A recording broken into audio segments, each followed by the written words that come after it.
안녕하세요. 결혼한 지 1년 만에 이혼하게 된 30대 여성입니다. 아이는 없어요. 솔직히 말하자면 있을 뻔했었는데 유산했거든요. 그리고 그때는 정말 왜 나에게 이런 일이 생겼을까 하는 생각에 하루하루가 괴롭고 힘들었는데 지금 이렇게 남편하고 이혼하고 나니까 이런 말하기 뭐하지만 차라리 잘 됐다 싶은 마음도 들어요. 아이가 있었다면 이렇게 결정을 내리기가 쉽지 않았을 테니까요. 오만정이 다 떨어져서 이혼했기에 남편이라고 부르고 싶은 마음은 눈꼽만큼도 없지만 그래도 편의상 남편이라 칭하겠습니다. 남편하고는 지인의 소개로 만났고 궁합도 안 본다는 4살 차이였어요. 물론 그런 이유로 결혼을 결심한 건 아니고 매사 논리적이고 이성적인 남편의 성격이 좋았거든요. 여담이지만 남편을 만나기 한참 전에 잠깐 사귀던 사람이 있었는데 그 사람은 감정 기복이 어찌나 심하던지 그 장단에 맞춰주다간 스트레스로 제가 어떻게 될 것 같더라니까요. 아무튼 그래서 그때 결심했었어요.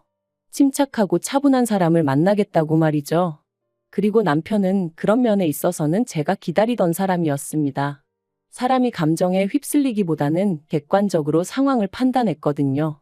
덕분에 가끔은 서운한 순간도 있었지만 저희는 2년을 연애하고 바로 결혼했는데 연애하는 동안 남편이 저보다 연상이었음에도 불구하고 매번 더치페이를 했어요.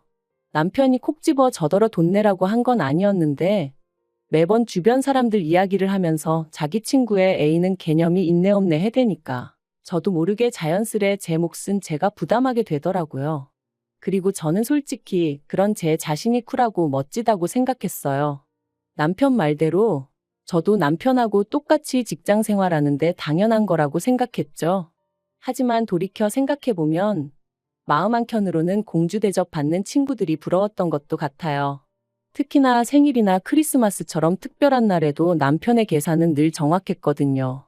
제가 10만 원짜리 선물을 했으면 자기도 저에게 10만 원짜리를 주는 식으로요. 그러니 뭐 어디 가서 자랑하자고 하는 연애는 아니었지만 그래도 뭐랄까 좀 섭섭할 때가 있긴 했어요.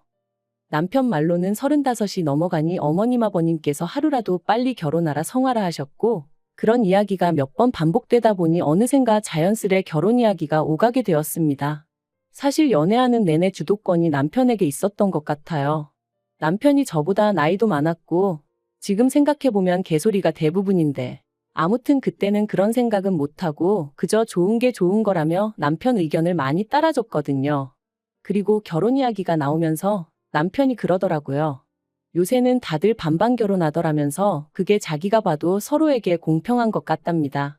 성인 두 사람이 만나 가정을 이루는데 기여하는 바도 동일해야 서로 동등한 권리를 가질 수 있는 거 아니겠냐면서요. 마침 또 그 무렵 여성 인권에 관한 뉴스도 쏟아져 나올 때라서 그게 정말 그럴듯하게 들렸죠. 그래서 10원짜리 하나까지 반반 부담해서 결혼했습니다. 친정부모님이 아무리 요새 젊은 사람들이 손해보기 싫어한다지만 그래도 결혼하는데 어떻게 그렇게까지 따지냐며 혀를 차셨는데 정말이지 친정부모님 말씀이 틀린 거 하나 없었어요. 사랑해서 하는 결혼이라면서 10원짜리까지 따져가면서 결혼했다는 게 지금 생각해도 어이가 없네요. 하지만 어쨌든 그땐 바보천치 마냥 제 눈에 뭐가 똥이고 뭐가 된장인지 배는 게 없었어서 그렇게 남편과 부부의 연을 맺었습니다. 그리고 그때부터 각자 월급 관리해가면서 생활비의 공과금은 각출해서 썼지요. 이때도 역시나 10원 단위까지 반반 나눠서 냈고요. 그런데 황당한 건 생각해보니까 그런 와중에도 집안일은 제가 더 많이 했어요. 특히나 부엌일 같은 경우 남편은 제가 여자고 아내이니 당연히 제가 하는 게 맞다고 여겼죠. 그런데 저 또한 그게 불공평하다 생각지 못하고 어째서인지 당연하게 받아들였어요. 남편은 늘 저더러 살림을 잘한다, 야무지다 이런 말로 저를 칭찬했고 그러면 왠지 인정을 받는 기분이었거든요. 바보 같았죠, 정말로. 제가 도대체 뭘 생각하면서 살았던 건지 모르겠네요. 그런데 그렇게 신혼생활을 이어가던 결혼한 지 8개월째 되던 때였습니다.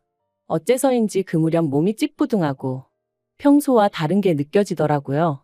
그래서 별 생각 없이 감기 몸살약을 먹으려다가 문득 혹시나 하는 마음에 병원을 찾았는데 임신이었죠. 계획보다 빨리 찾아와준 아기 천사 때문에 놀라기도 했지만 이내 그 놀람은 기쁨으로 바뀌었고 바로 남편에게 연락을 했어요. 남편도 소식을 듣고는 정말 뛸 듯이 기뻐하더라고요. 하지만 임신 4개월 차가 돼가던 때 시부모님과 함께 점심 식사 자리를 갖게 되었는데 이런저런 이야기가 오가던 와중에 산후조리원 이야기가 나왔어요. 그래서 제가 주변에 다녀온 언니들하고 친구들에게 물어서 몇 군데 알아놨다 하니까 남편이 대뜸 비싸지 않냐면서 저더러 모아둔 돈은 있냐고 묻더라고요. 그리고 그 얘기를 듣는데 솔직히 순간 이게 무슨 소리지 싶었죠. 그래서 산후조리원비를 내가 내라는 거냐니까 산후조리원은 선택이지 필수가 아니잖아 그러더라고요. 지구상 모든 여자들이 출산하고 산후조리원에 가는 건 아닌데 한국 여자들만 유독 유난스럽다면서요. 그러면서 저더러 제 돈 내고 갔다 온다 하면 그건 뭐라 안 하겠는데 대신 다녀와서는 집안 청소도 2주 동안 제가 해야 된답니다.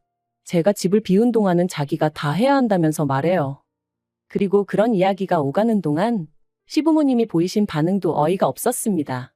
솔직히 다른 사람들 말이 아이를 가지면 산후조리원 비용 정도는 시댁에서 지원해 주시는 일도 있다던데 저희 시부모님은 산후조리원비를 아내더러 내라는 한심한 당신들의 아들을 보고도 웃기만 하실 뿐 하다못해 말이라도 왜 그러냐 그런 소리 좀 하지 마라 뭐 그런 말씀 한마디조차 없으셨거든요. 그래서 결국 참다 못한 제가 시부모님더러 오빠가 너무하지 않냐고 투덜거리니 기껏 하신다는 말씀이 저희 남편 성격이 원래 똑부러지지 않냐면서 당신들 아들이지만 틀린 말은 안 한답니다. 그러니 거기다 대고 제가 무슨 말을 더 하고 싶었겠어요? 그리고 한편 조심한다고 조심하고 티를 안 내려고 무척이나 애를 썼는데 결국엔 회사에서 제 임신 사실을 알아버렸습니다.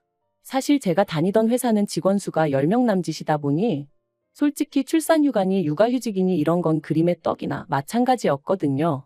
그래서 결국 임신 사실 확인하고 한 달도 채 되지 않아서 쫓겨나듯 회사에서 나와야만 했어요. 여담이지만 사장아들이 대표 자리를 차지하고 난 이후로는 모든 게 빡빡해진 상황이었다 보니 어디 하소연할 곳도 마땅치 않았고요. 노무사를 통해 법적으로 다퉈보라는 조언도 받았지만 거기서 받을 스트레스를 생각하니 뱃속의 아이도 걱정이 되어서 여러 가지로 엄두가 나질 않았던 게 사실이에요. 하지만 그러면 뭘 하나요? 어이없게도 퇴사하고 얼마 지나지 않아 아이마저 저를 떠났는걸요. 그리고 이로 인해 저는 완전히 무너졌습니다. 남편은 아이는 또 가지면 된다 했지만 딱히 위로처럼 들리지는 않았죠. 아무튼 제가 남편더러 당분간은 좀 쉬어야겠다 했어요. 직장을 다시 구하는 건 그래도 그동안 제 경력이 있고 하니 걱정할 바가 아니었으나 건강이나 감정적인 건 어떻게든 좀 추스려 놓지 않으면 안 되겠다 싶었거든요. 그랬더니 남편이 그런 건 뭐 저 알아서 하라더니 정말 일주일도 안 돼서 자기가 도맡았던 집안일을 손에서 딱 놔버리대요. 자기는 회사 일 하는 것만으로도 힘들다면서. 그런데 그런 남편한테 좀 서운하면서도 어째서인지 그게 당연하게 느껴지더라고요. 남편이 외버리니까 제가 집안일을 해야 한다고요. 하지만 그렇게 지낸 지 한 달쯤 됐나 남편이 저더러 왜 생활비를 안 내놓냐는 거예요. 그래서 제가 난 직장을 안 다니지 않냐니까.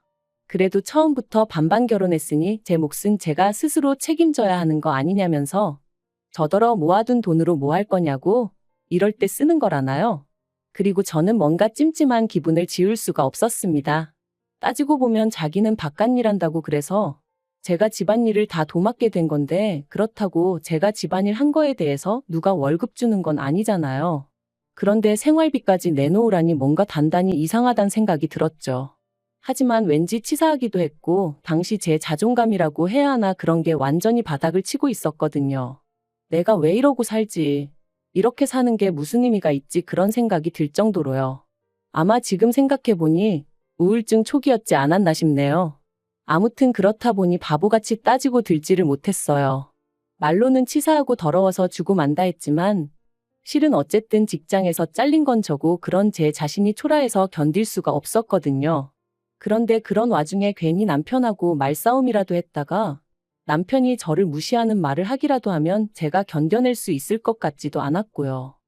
그런데 제가 가만히 있으니 정말 무슨 가만히로 보이기라도 했던 건지 이혼을 결심하게 된 결정적인 사건이 있었습니다. 저는 하루에 보통 2끼를 먹어요. 아침은 원래 직장 다닐 때도 안 먹었고 점심은 도시락으로 저녁은 집에서 남편이랑 먹었죠. 그런데 직장을 나온 이후로는 점심도 집에서 혼자 먹어야 되니까 별로 입맛이 없더라고요. 그래서 보통 간단한 스낵으로 허기만 달래는 시기였어요. 그리고 덧붙이자면 이 간단한 스낵은 전부 다 순수한 제 돈으로 샀습니다.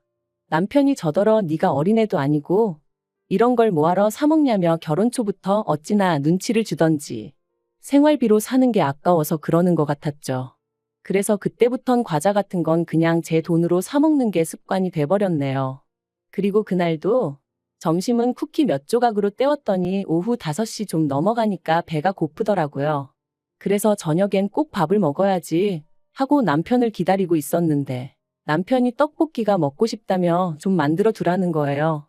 자기 와이프가 매번 점심은 간단히 때우는 걸 알면서 굳이 분식을 먹자는 건지 이게 별거 아닌 것 같지만 제가 정말 예민하던 시기였어요. 그렇다 보니 이런 것도 좀 서운하긴 하더라고요. 하지만 하늘의 맹세코 티는 안 냈습니다. 알겠다고 하고 안에다 떡이랑 라면이랑 그런 걸 많이 넣어서 끓여야겠다 뭐 그렇게만 생각했죠. 남편은 7시가 되어서야 도착했고 그런 남편에게 제가 너무 배가 고프니까 먼저 먹고 씻으면 안 되냐 물었어요. 그랬더니 남편이 자기가 뭐 찝찝해서 그렇다며 저더러 먼저 먹고 있으라대요. 이미 라면사리도 넣었지. 남편 기다리다간 뿔게 생겨서 알겠다 하고 라면사리만 먼저 좀 건져 먹었네요. 그런데 얼마 후 화장실에서 샤워를 마치고 나온 남편이 식탁에 앉아있는 저를 보더니 진짜 먼저 먹었냐는 거예요. 그래서 라면사리만 좀 먹었다니까. 아무리 자기가 먼저 먹으라고 했어도 그렇지. 밖에서 힘들게 일하고 온 사람 김 빠지게 떡볶이도 자기가 먹고 싶다고 한 건데 어떻게 제가 먼저 손을 댈 수 있냐대요. 어이가 없어서. 그런데 남편이 거기서 그치지 않고 수건으로 자기 머리를 털면서 저더러 집에서 놀아도 배는 고픈가 봐 하는데 이건 누가 뭐래도 비아냥거리는 거였죠. 진짜 순간 얼마나 속에서 우라가 치밀던지 식탁 위에 있던 떡볶이 냄비를 그냥 바닥에 엎어버렸어요. 그리고는 다른 집 남자들은 아내가 힘들어하면 먼저 나서서 쉬라고 한다더라. 그리고 친구들하고 밥도 먹고 필요한데 쓰라고 용돈도 준다더라. 그런데 당신은 생활비니 공과금이니 따박따박 받아가면서 나한테 얼마나 대접을 받으려고 드는 거냐? 네가 나한테 해준 게 뭐가 있다고 나를 무시하냐? 정말 미친 듯이 쏘아붙였네요. 그리고는 당신이 경제적으로 무능력한 걸 반반이니 뭐니 말 같지 않은 소리로 덮어 씌우는 거 내가 모를 것 같냐 했습니다. 찌질하다고 쪽팔려서 어디다 말도 못하겠다고도 했고요.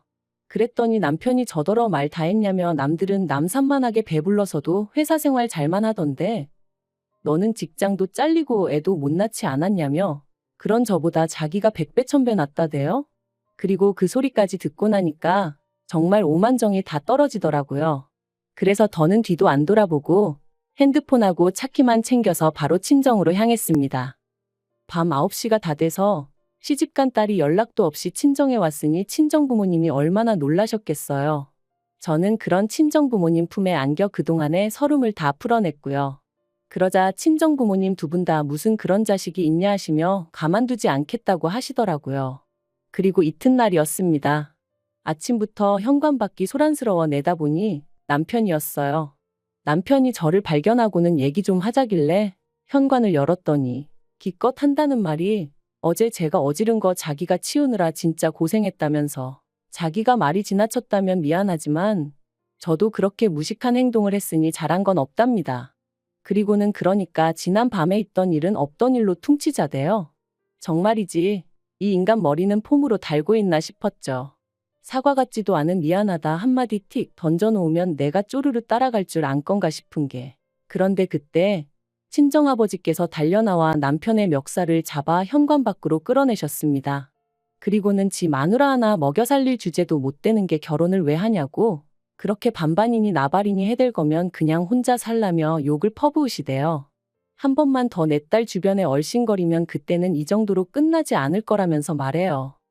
그래서 결국 친정부모님의 강력한 지지로 저는 남편과 이혼을 결심했습니다. 솔직히 반반 결혼 생활이 이혼 사유가 될까 싶어 걱정이 많았는데 생각보다 저희와 비슷한 문제로 고민하는 부부들이 많다는 게 좀 충격이었고요. 그래도 뭐 어쨌든 결과적으론 저한테 도움이 되었죠.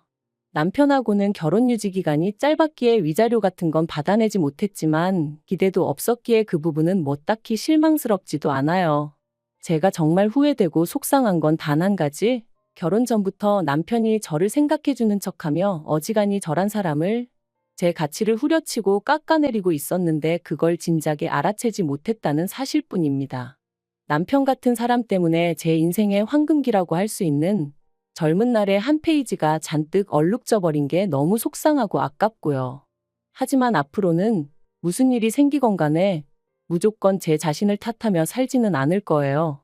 이번 일을 통해 제가 누구보다 사랑해야 할 존재는 제 자신이라는 걸 확실히 깨달았으니까요.